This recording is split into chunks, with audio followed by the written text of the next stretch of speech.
Ayan guys, ito tayo ngayon guys, nagkikisa tayo muna ng bawang and then sibuyas dahil po, ano natin ang sardinas. Magluto tayo ng sardinas guys. Ulam lang po natin ngayon ay sardinas, Rico sardines. Ayan, ayan. Yan po ating ulam ngayong hapunan guys. Sardinas lang muna tayo ngayon dahil maulan at mabagyo ngayong gabi. Hindi tayo makalabas-labas masyado kasi maulan sa labas. Kaya yan po guys ang ating ulam ngayong gabi. Yan. Sardinas, lagyan natin ng itlog. Ayan. Pakuluin muna natin guys. Sabang tayo po ay naghihintay na nagbabagal ng itlog. Ayan guys. Ito na po yung itlog guys. Lagyan mo muna pala natin ng magic sarap para po malasa. Magic sarap lang guys. Huwag na natin lagyan ng asin.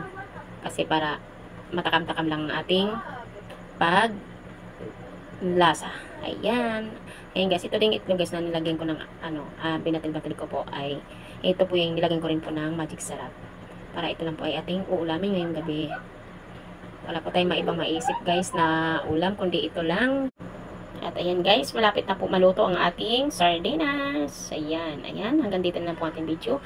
Huwag niyo pong kalimutan mag-follow and share. Bye. God bless.